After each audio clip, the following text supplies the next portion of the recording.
Assalamualaikum warahmatullahi wabarakatuh.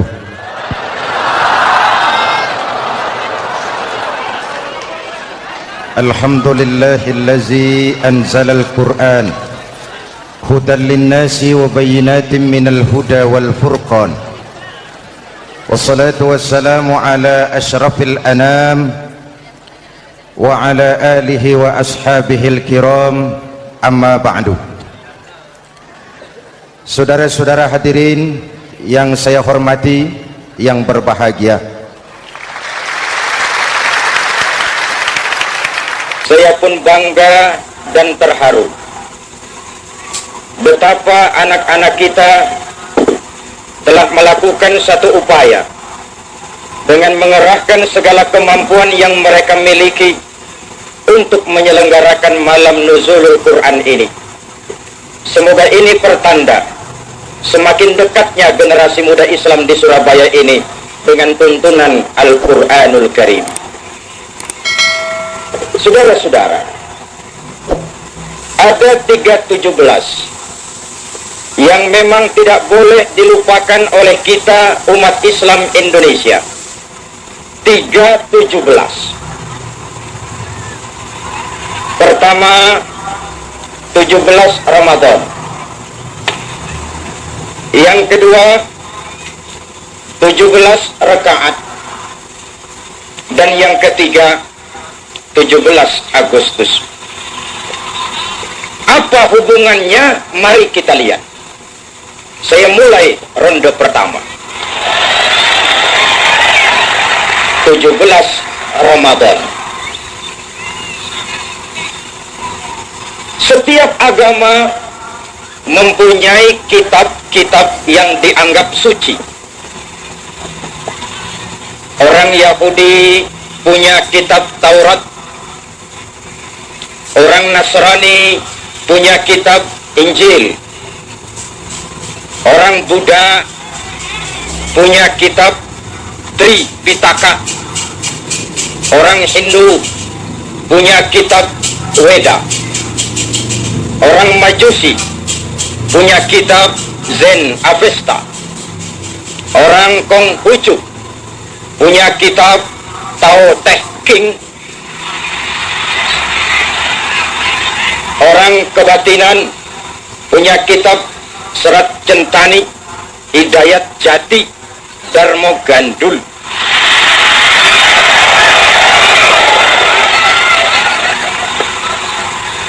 Dan kita umat Islam oleh Allah Subhanahu wa ta'ala diberikan Al-Quran. Ya, tempatnya diatur, tapi yang ceramah seorang saja ya, tidak usah dibantu. Terima kasih atas bantuannya. Kalau demikian banyak kitab yang masing-masing mengklaim diri sebagai kitab suci, perlu satu batasan. Apa sebenarnya kitab suci itu? Mari kita lihat. Pertama, suatu kitab dinamakan suci kalau ia bersih dari intervensi dan investasi manusiawi. Dengan bahasa mudah, suatu kitab dinamakan suci kalau manusia tidak sanggup membuat yang seperti itu. Kalau manusia masih sanggup membuatnya, nilai kitab itu paling tinggi kitab filsafat. Dan kitab filsafat bukan kitab suci. Mari kita periksa. Kitab mana yang sampai malam ini tidak seorang pun sanggup membuatnya? Sejarah menyatakan cuma Al-Quran saja.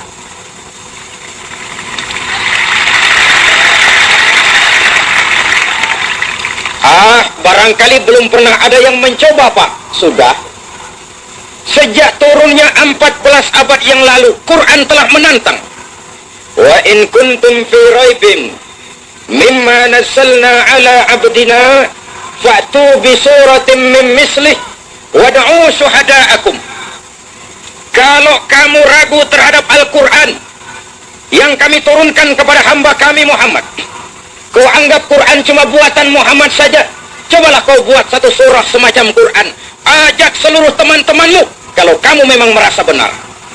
Sejak tantangan ini turun, sampai malam ini tidak seorang pun sanggup membuatnya. Karena Quran baik isi maupun redaksi langsung dari Allah Subhanahu wa ta'ala. Yang kedua, suatu kitab dinamakan suci kalau ajarannya sesuai dengan fitrah manusia. Manusia laki-laki perlu wanita. Perlu apa tidak? Normal. Kalau ada kitab suci melarang orang untuk kawin, kesuciannya perlu dipertanyakan. Kenapa? Bertentangan dengan fitrah manusia. Voice of King. Manusia perlu makan. Kalau ada kitab suci menyuruh manusia puasa terus sore, pagi, malam sampai pagi lagi, itu kitab edan.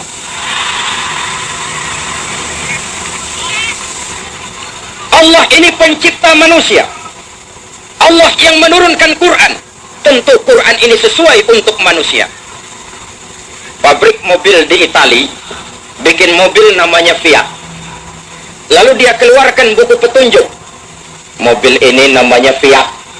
Kecepatan maksimal sekian ratus kilometer per jam. Daya angkut maksimal sekian ratus kilogram. Kalau rusak memperbaikinya begini, onderdilnya ini. Karena pabriknya yang membuat mobil, pabriknya juga yang mengeluarkan buku, tentu buku sesuai dengan mobilnya.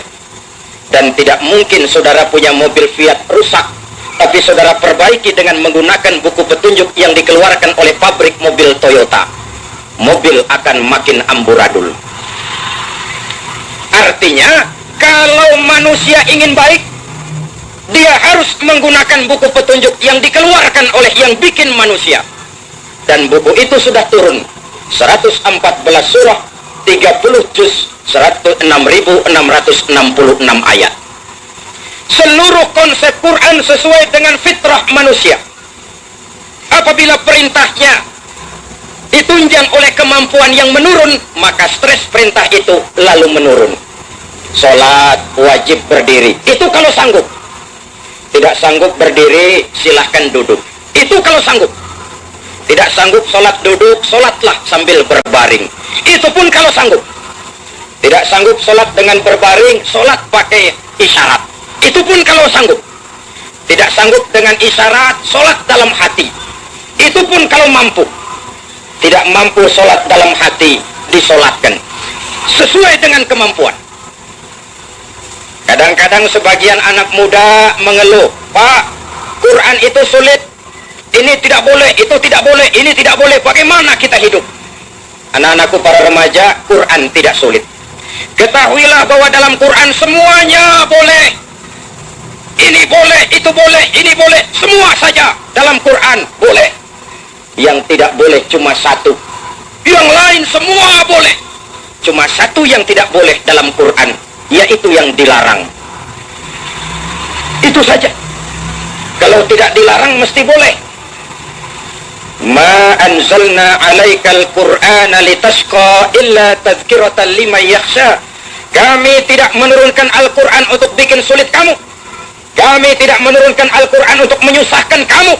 Ia sekadar satu peringatan bagi orang yang takut kepada Allah Subhanahu wa ta'ala. Suatu kitab dinamakan suci kalau isinya sesuai dengan fitrah manusia. Yang ketiga, suatu kitab dinamakan suci kalau isinya tidak saling bertentangan. Kalau ada kitab suci, di satu ayat mengajarkan Tuhan Esa, di lain ayat mengajarkan Tuhan Tiga, itu kitab kacau. Bagaimana mungkin suatu kitab suci tapi isinya saling bertentangan? Dari tiga kriteria ini kita yakini Quran benar-benar kitab suci. Apa jasa Quran kepada kehidupan manusia? Pertama, Quran membebaskan manusia dari ketergantungan kepada benda. Membebaskan manusia dari belenggu kemusyrikan dan kekufuran. Memperkenalkan manusia kepada Allah Tuhan yang sebenarnya. menanamkan tauhid, meneguhkan keyakinan akan kebenaran. Keyakinan akan kebenaran yang tidak ditunjang oleh kemampuan materi, tapi karena keyakinan akan kebenaran itu sendiri. 13 tahun perjuangan yang penuh kepedihan selama di Mekah, hanya membebaskan manusia dari ketergantungan kepada benda. Asyhadu an la ilaha illallah, saya bersaksi tidak ada Tuhan selain Allah, maka saya tidak akan menyembah kecuali hanya kepada Allah.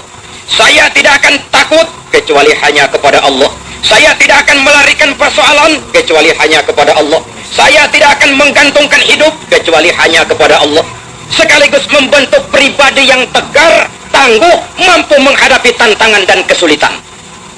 Tadi Pak Wali Kota benar, Quran tidak mendidik generasi muda menjadi cengeng, takut menghadapi kesulitan. Tidak. Islam bukan agamanya orang pemalas. Quran bukan kitab suci yang mengajarkan agar setelah sholat kita endelohom, enggelenggem, ayem-ayem, menunggu keajaiban dari langit sambil menghitung bintang, seraya mengumpulkan jikalau, seolah-olah segala persoalan bisa diselesaikan dengan sim, salabim, abrakadabra. Tidak. Quran adalah kitab yang mengajarkan فَإِذَا قُضِيَتِ الصَّلَاةُ فَانْتَشِرُوا فِي الْأَرْضِ وَابْتَغُوا مِنْ فَضْلِ اللَّهِ. Kalau sholat sudah selesai, kamu kerjakan, bertebaranlah di permukaan bumi, cari karunia Tuhanmu. Jangan endelohom, enggelenggem, ayem-ayem. Tidak. Saudara hadirin, lahir pribadi yang tegar, yang monoloyalitasnya, yang ketergantungannya mutlak hanya kepada Allah Subhanahu wa ta'ala. Ini penting di zaman sekarang. Akan bagaimana warna Islam di Surabaya, bahkan akan bagaimana warna Surabaya 20, 30, 40, 50 tahun yang akan datang, anak-anak kita jawabannya. Maka tidak ada yang lebih menggembirakan selain kalau kita melihat mereka mau hidup dekat dengan agama. Alhamdulillah. Untuk itu dibutuhkan pribadi yang tegar. Jangan takut menghadapi kesulitan. Biar berakit-rakit ke hulu, asal bisa berenang-renang ke tepian. Nanti akan saya jelaskan ini pada ronde terakhir. Saya lanjutkan ronde pertama dulu. Quran membebaskan manusia dari ketergantungan kepada benda. Kita di zaman sekarang memang tidak menyembah berhala bernama Latta, Uzza, Manat, Hubal. Tapi berhala-berhala di zaman sekarang sering ganti nama. Yang tadinya bernama Latta, sekarang bernama komputer. Yang tadinya bernama Hubal, sekarang namanya pangkat dan jabatan. Yang tadinya bernama Uzza, sekarang bernama ilmu dan teknologi. Kalau pangkat dan jabatan, kalau harta dan benda, kalau kemampuan intelektual sudah lebih kita agungkan daripada Allah, itulah berhala di zaman sekarang ini.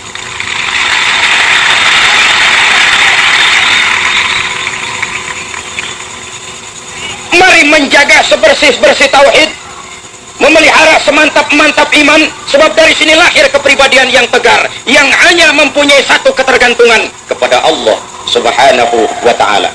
Keyakinan yang dipompa oleh kebenaran, bukan oleh karena tunjangan material. 3 hari sebelum puasa, pagi-pagi setelah sholat subuh, datang tamu ke rumah saya. Selamat pagi Pak Zain. Selamat pagi. Bisa bicara 4 mata? Bisa. Kebetulan mata saya utuh. Mari silakan masuk ke dalam. Di dalam dia perkenalkan diri. Perkenalkan Pak Zain, saya pendeta. Ya, kalau pendeta kenapa? Saya juga doktor. Lalu, dosen sekolah tinggi teologi yang mencetak calon-calon pastor. Apa hubungannya dengan saya? Terus terang Pak Zainuddin, saya dan teman-teman paling benci dengar pidato Pak Zainuddin. Saya bilang bagus. Pidato Pak Zainuddin di Jawa Barat, Jawa Tengah, Jawa Timur, di Sumatera Utara, di Sulawesi Selatan, bikin telinga kami merah. Lalu bagaimana? Sekarang tiap pagi saya dengar pidato Pak Zainuddin. Di mana? Di radio. Lalu dari telinga saya merah sampai biru, sampai putih, sampai saya tenang sekali. Maksudnya, Saya pikir kok iya ya,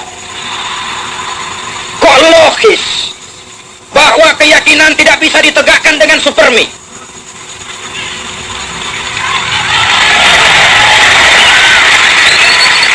Bahwa keyakinan dan keimanan tidak bisa ditunjang dengan beras, pakaian, obat-obatan, beasiswa.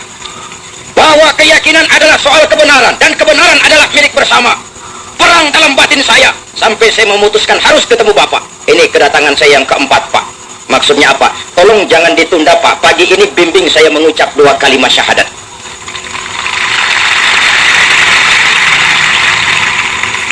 Saya bilang alhamdulillah. Bahwa keyakinan ini soal kebenaran. Kebenaran adalah milik bersama. Seluruh manusia berasal dari Allah Tuhan yang sama. Rasul yang 25 sumbernya sama, Allah yang sama. Ajaran mereka tentang Allah pasti sama. Semua Rasul mengajarkan la ilaha illallah. Hanya sambungannya yang berbeda. Di zaman Nuh tentu la ilaha illallah, Nuh Rasulullah. Di zaman Ibrahim, la ilaha illallah, Ibrahim Rasulullah. Di zaman Musa, la ilaha illallah, Musa Rasulullah. Di zaman Isa, la ilaha illallah, Isa Rasulullah. Di zaman Muhammad sampai hari akhir, la ilaha illallah, Muhammadur Rasulullah. Esensinya sama, la ilaha illallah. Jadi kalau ada Rasul tidak mengajarkan la ilaha illallah, jelas itu Rasul assembling. Pabriknya lain. Nah, adik-adik remaja, kau calon pemimpin. Akan bagaimana warna Indonesia? Akan bagaimana warna Islam di Indonesia? Kau jawabannya. Sebagai calon pemimpin, kau harus memantapkan imanmu lebih dulu. Di sini segalanya bertumpuk.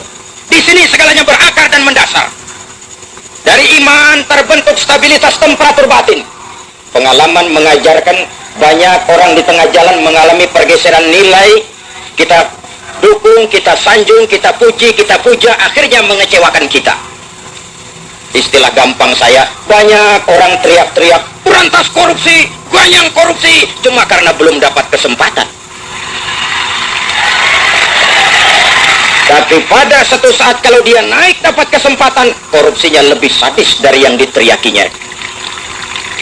Kita tidak akan bisa berharap banyak. Kalau iman sudah tertanam, lihatlah bakatmu. Saya kepingin jadi ABRI. Oke, selesai SMA, berangkat kau ke Magelang. Masuk AKABRI, tapi iman mantapkan dulu. Nanti kau keluar dari AKABRI, jadi jenderal beriman. Karena jenderal beriman, lalu berjuang bersama ulama. Bukan nangkepi ulama, berjuang bersama ulama. Kau jadi teknokrat beriman. Kau jadi dokter beriman. Kau jadi ekonom beriman. Dari sana kita berangkat, ke sana kita menuju. Dengan motivasi iman, menggalang kebersamaan. Quran membebaskan manusia dari ketergantungan kepada benda. Jikalau kita tinggalkan Quran ini, jatuhlah kita kepada materialisme, mengagung-agungkan benda, dan itulah berhala kita pada akhirnya. Satu. Yang kedua, Quran membebaskan manusia dari ras diskriminasi.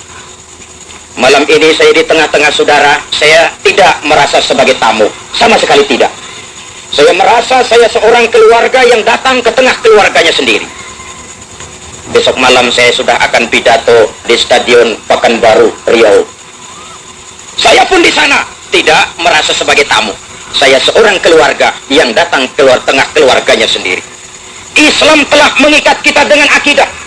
Dari manapun orang datang, apapun warna kulitnya, bahasa apapun yang dipakainya, kalau akidahnya sama, itu saudara kita. Baju boleh berbeda, jaket dan kaos boleh tidak sama, bendera boleh beraneka warna, tapi jikalau bernama Muslim, cari persamaannya, jangan memperbesar perbedaannya.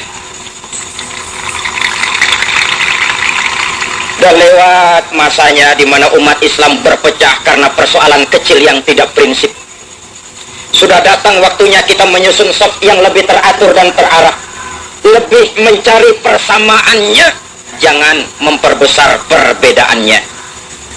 Istilah saya, yang NU, marilah jadi NU yang baik. Yang Muhammadiyah, marilah jadi Muhammadiyah yang baik.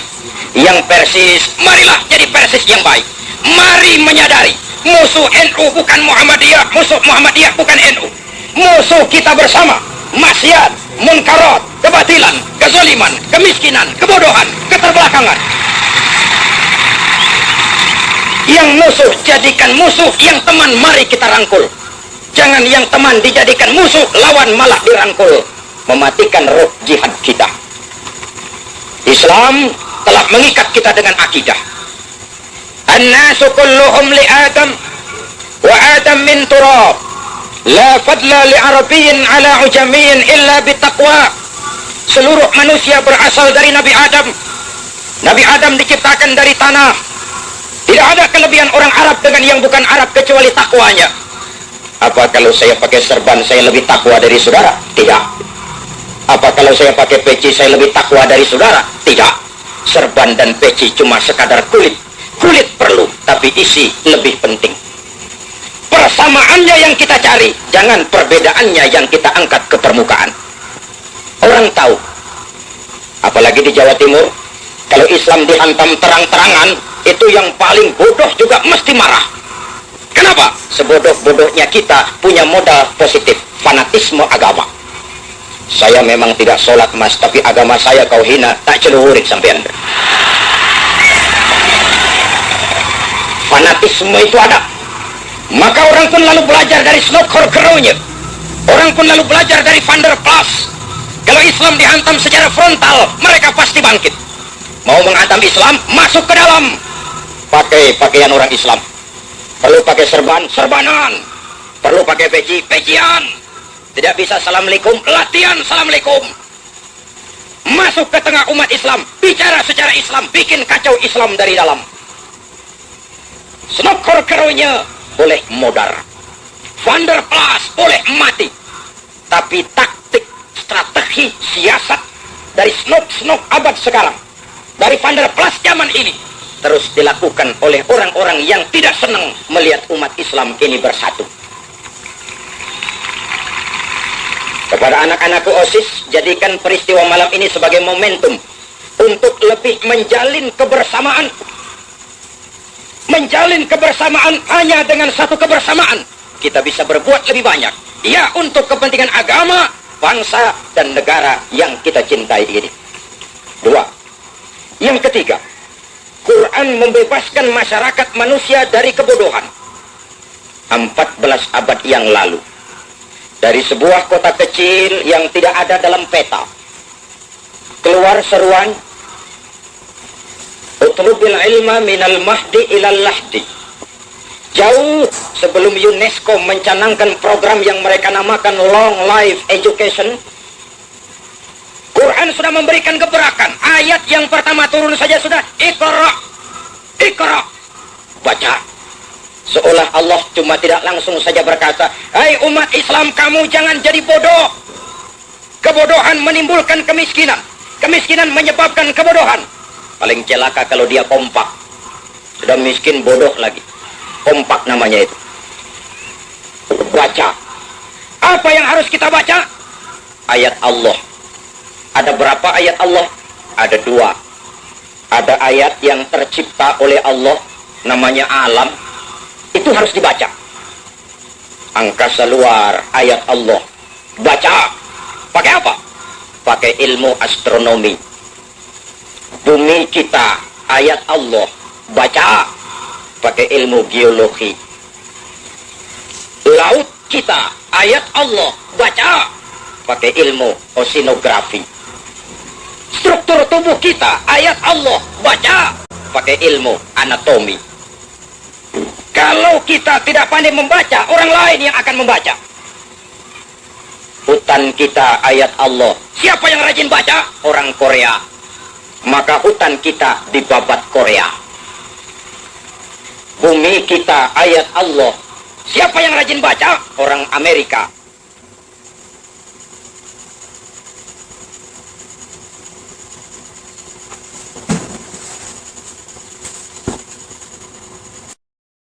Ayat Allah. Siapa yang rajin baca? Orang Amerika. Maka minyak kita disedot Caltech. Laut kita ayat Allah. Siapa yang rajin baca? Jepang. Maka kekayaan laut kita dikuras Jepang. Saya tidak rasialis. Saya tidak anti Cina. Saya tidak anti Jepang. Saya tidak anti Korea. Saya cuma ingin bangsa saya maju. Saya cuma berkeyakinan Indonesia adalah untuk Indonesia.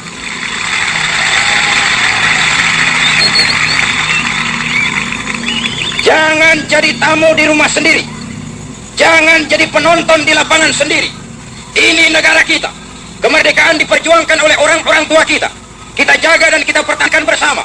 Alam yang begini subur, negara yang begini makmur, kalau kita tidak punya kemampuan mengolahnya, orang lain yang akan mengambil manfaatnya. Jadilah kita penonton di lapangan sendiri.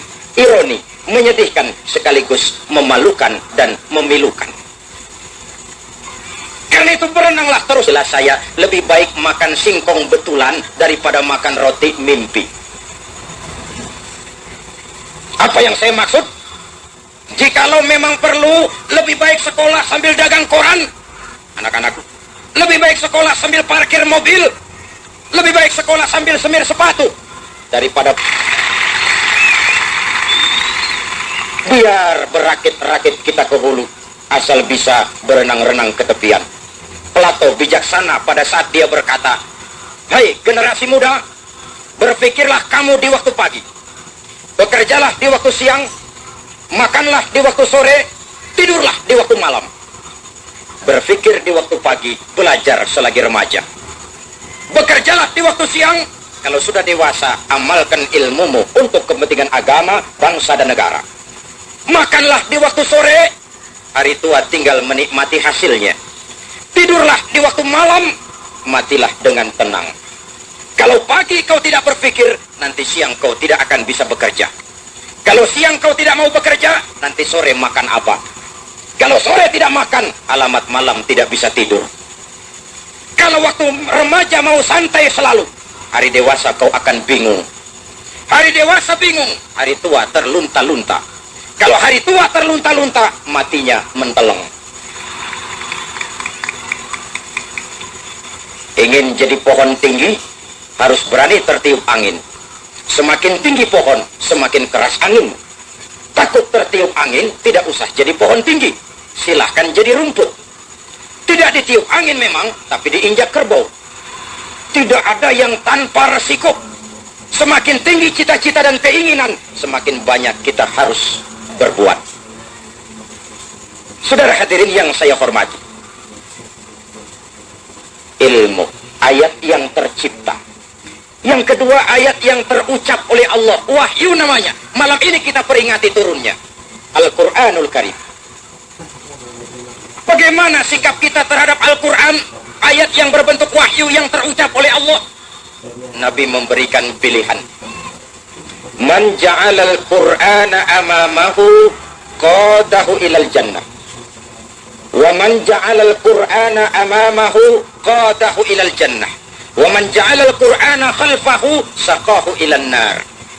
Siapa yang menempatkan Al-Quran itu di depannya, dijadikannya Al-Quran sebagai imam, maka Quran akan membimbing dia ke surga. Surga dunia, lebih-lebih surga akhirat. Sebaliknya, siapa yang menjadikan Quran sebagai makmum, dibelakanginya Al-Quran, maka Quran akan mendorong dia ke neraka. Neraka dunia, lebih-lebih neraka akhirat. Pilihan terserah kita. Mau menjadikan Quran sebagai imam ataukah sebagai makmum. Idealnya, dan sesuai dengan keyakinan kita, Quran itu adalah imam. Kalau Quran imam, kita adalah makmum. Resikonya, makmum wajib ikut imam. Imam ruku, kita ruku. Imam sujud, kita sujud. Ke barat kata Quran, ke barat kita pergi. Ke timur kata Quran, ke timur kita menuju. Halal kata Quran, tinggalkan itu. Haram menurut Quran, tinggalkan itu. Halal kata Quran, ambil itu. Makmum. Saudara hadirin yang saya hormati, untuk berimam kepada Al-Quran, bagaimana jalan yang harus kita tempuh? Pertama, jadikan membaca Al-Quran salah satu kegemaran dalam hidup. Ya, tidak apa-apa. Sebentar. jadikan membaca Al-Quran salah satu kegemaran dalam hidup. Terutama anak-anakku para remaja, bahwa kalian senang kepada suaranya Madonna, tidak jelek. Kalian suka kepada suaranya Michael Jackson, silahkan. Sekalian suka kepada suaranya Andy Williams, silahkan. Tapi jangan sampai penghargaan kita kepada semua itu mengalahkan penghargaan kita kepada bacaan Al-Quranul Karim. Mari kita hidupkan rumah tangga Islam dengan bacaan Al-Quran. Bukankah Nabi berpesan, nawiru buyutakum bitilawatil Quran, sinari rumah tanggamu dengan bacaan Al-Quran. Listrik hanya sanggup menerangi gelap, tapi tidak akan sanggup menerangi hati manusia.